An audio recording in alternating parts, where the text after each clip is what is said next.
buo na ang concept nilang acoustic duo. Pagdating sa rehearsal studio ay nasurpresa sina Ermond at Sander. Nung hindi sila sumipot, of course, hindi pwedeng wala kaming gawin. Kasi parang we accepted defeat agad na wala man ng laban. So nilagyan namin ng concept. Sige, let's make it na duo na lang tayo. And then we created yung concept kung paano namin gagawin. Biglang boom, wow. Ba't sila andito? Ay, wow. Grabe. Hindi, unexpected talaga na dun sa set, pumunta sila. And then after that, nung kinausap ko sila, gusto nila. Gusto nila talaga. And then their parents, may problema sila sa parents nila.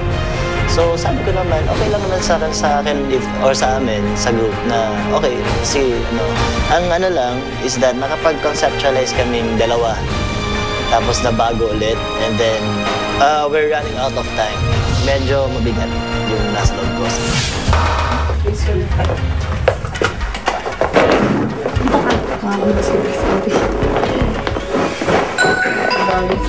Aba, nag-uunga. Good. Anong balak natin? Tawag na siya, of course, syempre, babago na po kami ng kanta. Pero what are you waiting to? You have one day, ha? Yes. Ano na pagkasundan niya? Formulate new song, new concept, new all. Sige, you have one day. And so, wala tayong ngayon.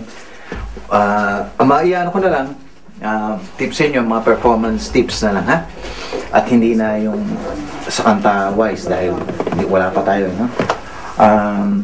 Pero give me an idea of what you think. Kung anong balak nyo. Parang idea. Sa nakikita ko, parang ganun pa rin yung concept na gigitarahin together with the minus one na. Okay, good. Pero what will that song be para makapaghanap ako agad? Ain't no mountain high enough. Kaya nyo? Ain't no mountain valley low enough. If you need me, call me whenever where you are.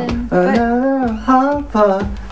Ain't no mountain high enough. Yeah. Ain't no mountain low enough. Ano yan? Okay, sige. Ikaw na yan. Tapos meron din solo lalaki dyan. Ain't no river home. Sino nagsisagsag? Seasons of Love. Sepahin natin yung mamaya pagpuyatan natin. Parang tip na lang, okay? Hindi naman nyo siguro kailangan masyado to. Kung hindi nyo alam, nakakamera kayo, ganyan. Akala nyo na kayo sa kwarto, sa buong mundo yan. Okay. Ganon din kapag perform nyo doon. Hindi kayo nagpe-perform sa isang empty space. So, you are not alone. You have to reach out. Okay? Yun lang yun. That's all. Paano ba? Hindi nyo na kailangan. Papakyut eh. Cute na kayo. Dalawang version bibigsin nyo. Isa yung merong kanta, isang merong minus one. Okay? Welcome back. Thank you po. Thank you po. Welcome back. I am happy for you. Hindi ako happy para sa dalawang to. I'm happy for you. I'm really happy for you. Hindi ko na-expect na ganito mangyayari. So, sobrang, parang, hindi ko alam kung anong gagawin, hindi ko alam kung paano magsisimula ulit. Pressured. Sobra. Nagtawag na ito, parang gusto mong, pwede bang mag-stop muna yung time para makapag-rehearse kami? Ano ang dahilan ng huling pagdating ni Kirsty at Janina? At paano makakabawi ng rehearsal ang kanilang grupo?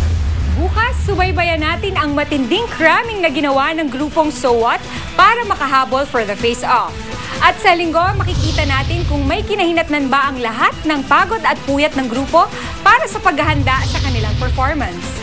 Ito ang mga drama at kwentong hindi nagtatapos sa entablado. Ito ang Inside Protégé.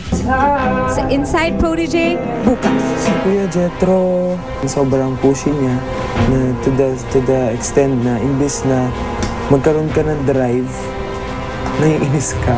At sa Protégé, the battle for the big break, sa linggo. Mahirap yung choice ng song mo na yan. Good news, bad news.